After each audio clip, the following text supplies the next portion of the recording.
The purpose basically was more of a courtesy visit to his counterpart, the Honorable Minister of Foreign Affairs, Dr. James Itia Morgan, basically, and also his deputy, Honorable Ramadan Mohammed Goj, just to congratulate them on the new appointment and to see how they can forge the regional integration forward. So it's basically a courtesy visit to the government and also to meet with other ministries. Like for example, today we met with the Minister of Trade. We're also hoping to meet with the Ministers of Health, Ministry of Education, just to discuss things of bilateral interest for our two countries. Now, talking about trade, I understand Mulimba at the airport upon arrival yesterday, he talked about the importance of having cordial relations between the two countries, but also he mentioned regional integration as part of East Africa. So what was the outcome of the meeting, especially regarding the trade between South Sudan and Uganda? I understand South Sudan heavily rely on imports from the neighboring Uganda. Yes, the meeting basically was, I would say, was productive in a sense that it reaffirmed the commitment of the government of South Sudan, the government of Uganda, to operate within the East Africa framework and standards to ensure the trading is fair and people are there to quality and standards.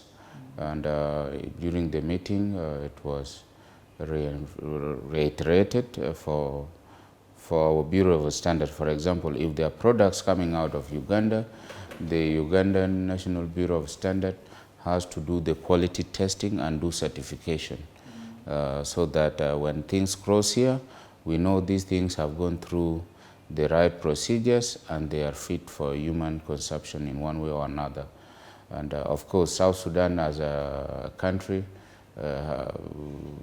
has that sovereign right to protect its interests, and by that, our Bureau of Standards can do random testing to just confirm that what we see is actually correct. We cannot just rely, say somebody have tested and therefore it is good enough.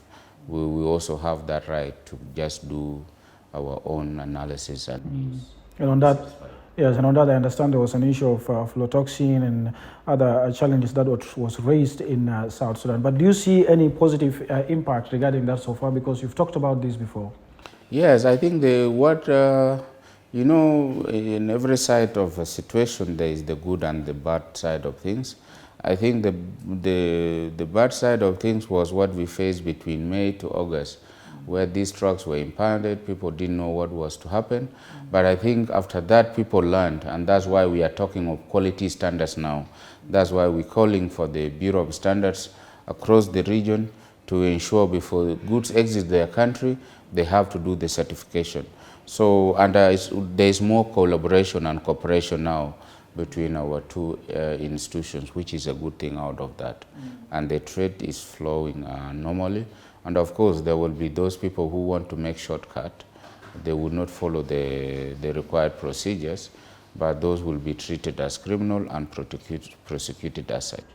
What is new, Ambassador, regarding the issue of the border? I understand on Monday this week, President Salva Kiir vowed to address the issue of border between South Sudan and Uganda amicably, or to expedite the process. This came after authorities in Kajukeji County raised concern that troops from Uganda they crossed deep into South Sudan, and this was an issue raised at the local level, at the state level, also at the national level. As the ambassador directly in Uganda, who is representing South Sudan, what new development do you think has been made so far since you came together with the State Minister of Foreign Affairs in Uganda? Thank you, Emmanuel. You know, first of all, we have to look at the historical relations between these communities, particularly the community of Greater Kajukeji and people across the border in Moyo.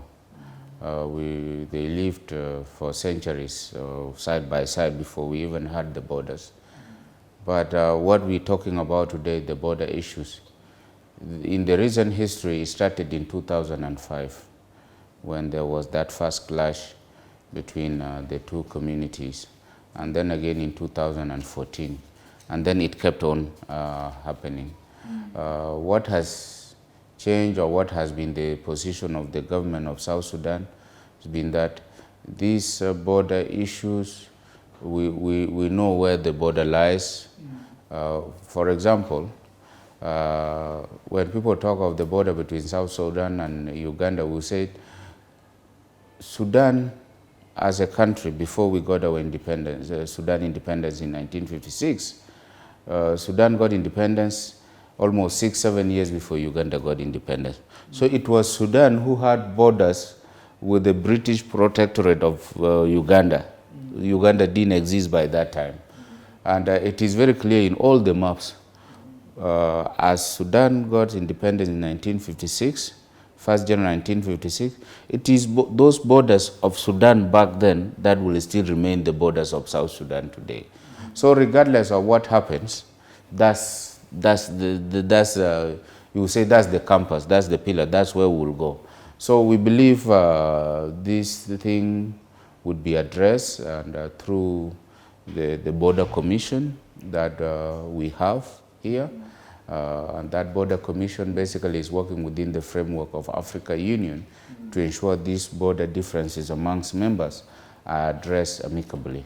And that's why we have a trilateral border commission that involves South Sudan, Uganda, and Kenya.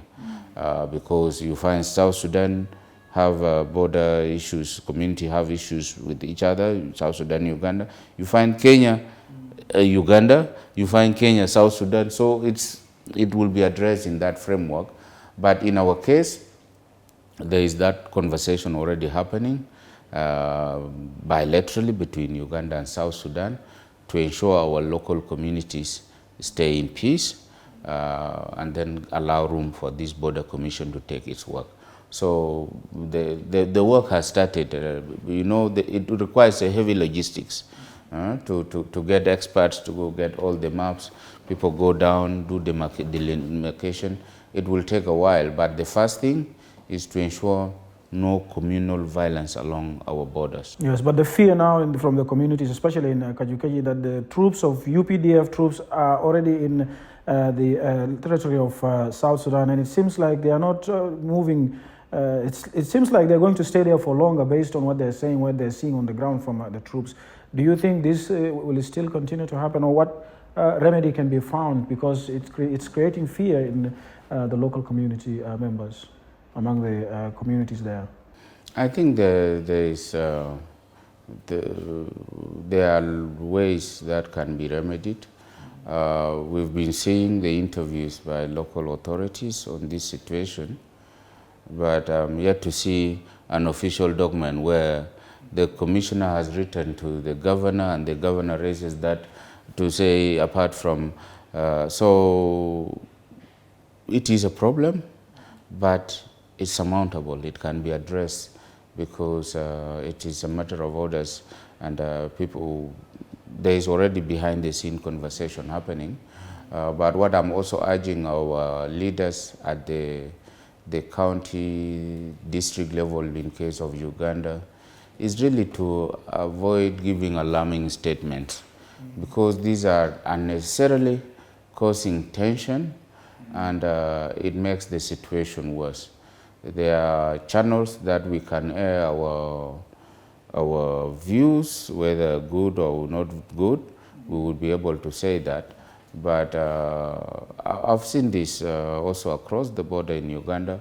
You would find parliamentarian will point a accusing finger on South Sudan or on another country, but with no basis at all. And such actions causes a lot of insecurity. They don't help. So as leaders, we should be able to de-escalate and ensure that the dialogues is given first opportunity. Good. Ambassador, let's also briefly talk about last month you informed us officially that the Ugandan government scrapped the student fee pass for South Sudanese students, and there was also effort to reciprocate. And you said with something like that happens in South Sudan, in Uganda, definitely it will also happen in South Sudan. But what about the guardians and the parents? Any new development regarding that? Yeah, basically these things take it's a process.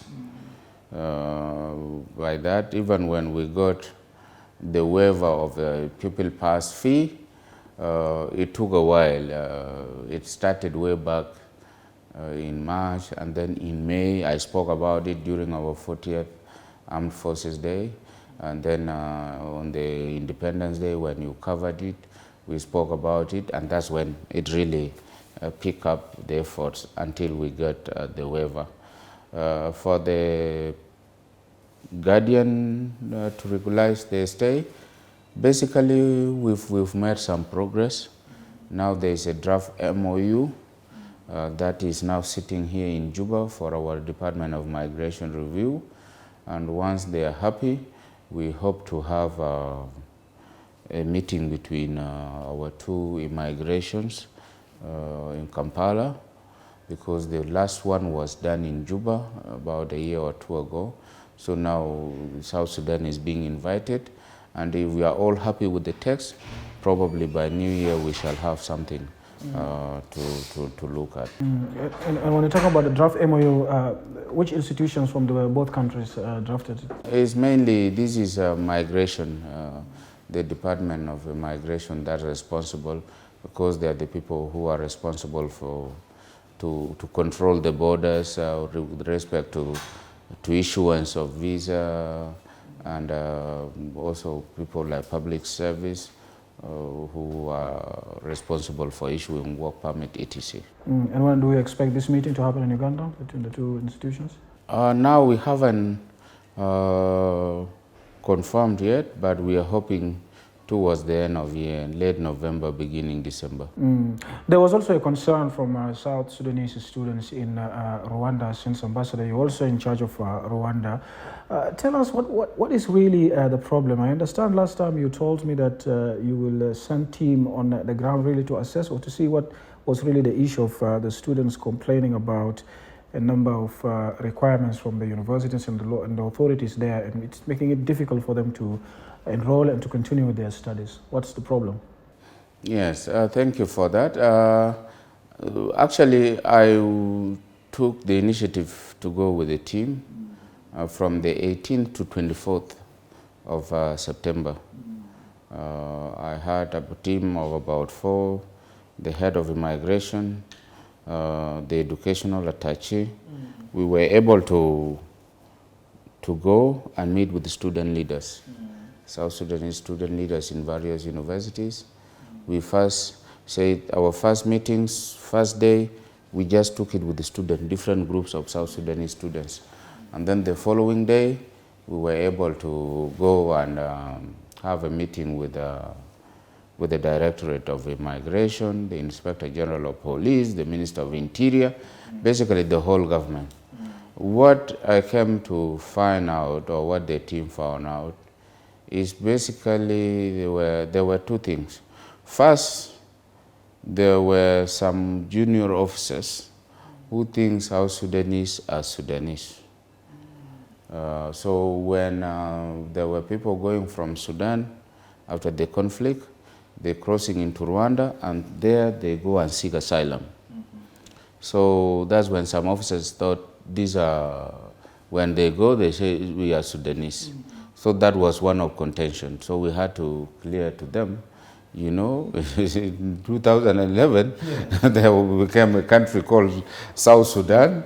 So you cannot just call us, our legal name is not Sudanese, we are South Sudanese.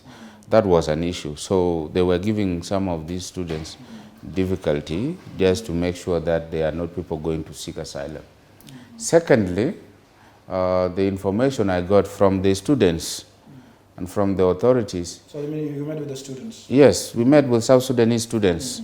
Yes, that's why I was saying the first day was with South Sudanese students specifically, because we thought for us to go and meet with the authorities of the host government, we need to hear the story of our people first. Then we go and present their cases, because there is no point of going to meet with authorities before meeting my people.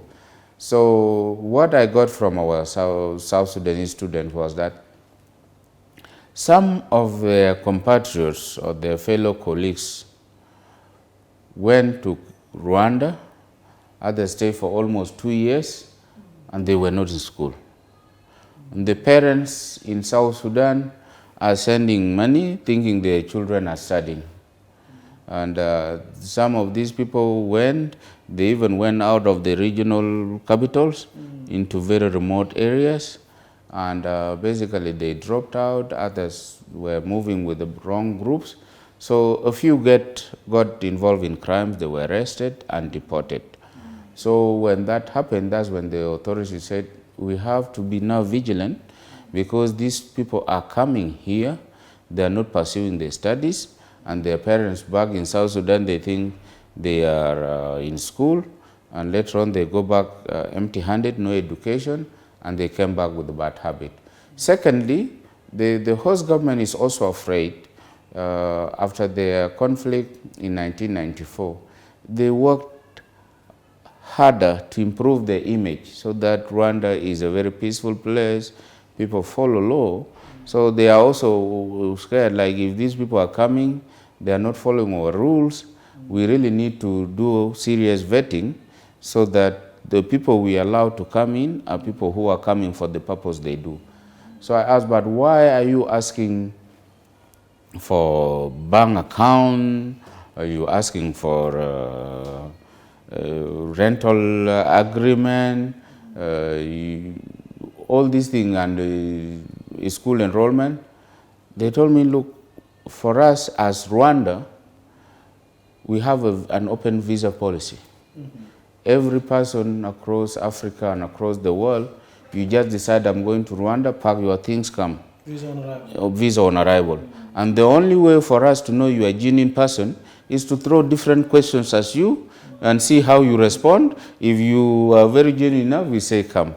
So they said, actually, there is no such requirement for you to show us a bank statement because we know we are Africa, we are still struggling with our banking. You may have money, but it will not be in the bank account. So the questions we ask is just to make sure you will have something to sustain yourself. So basically that was the idea. It was not a policy against South Sudanese, but in their view was also to help ensure people who go there to study, they study rather than go and loiter around. And that's why even now, last month, when I was there, they had just passed a law on when the bars will close and nightclubs. Now in Rwanda, the new law, by 1 a.m., all the bars closed. I asked, but why? They say people, were clubbing until late morning. So people end up not going to work or school. So for us to do that is to say bars will close at 1 a.m. So if you want to go, you will know maybe I start leaving by 12 or 11 to be home before the curfew time as a way for them to manage. So that tells you they are very strict, and that's what I also want our people, mainly the student community there, to follow the rules of the host country, because otherwise it will really be difficult. They cannot be able to pursue their studies without causing themselves problems. The other thing, unlike in South Sudan, some people tend to say, oh, there is no media freedom, but I feel we have a lot of freedom here. That interview on iRadio where the student made the comment, like it's known all over Rwanda. You go to an office, people will tell you, your students complain, and their complaint was not genuine. It's like, why are they tarnishing our image? Those students were spoken to. So I think they also, next time when they really want to make a statement, it's something better they first verify, and they will be measured because they are in a different country. So all this has been handled now. The students can continue the studies easily, and then they can enter through the borders as Yes, well. yes. The student, this is sorted. But the other thing also which I discovered there is like some of our people, I was shown travel documents, South Sudanese.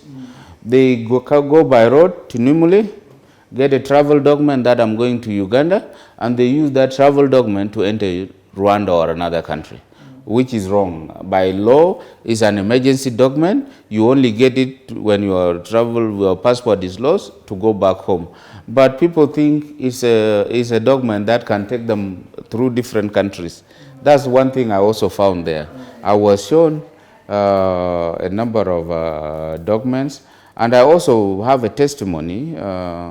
In June, a volleyball team from South Sudan went to play in Uganda. Team of about 18 people, most of them on traveling document. And then they decided to proceed from Uganda to Rwanda. And they were held at the border for about 6 hours until we had to send new travel document from the embassy to say these people are traveling now from Kampala to Kigali and back. So our people also need to understand how the immigration works. Yes. And what's the right procedure for them? Is it like the right thing to do is just to have a passport, for instance? No, you can have a passport. If you don't have a passport, you need to state clearly in your travel document. If you say you are going to Kampala, you need to get another document from saying you're going from Kampala to Kigali.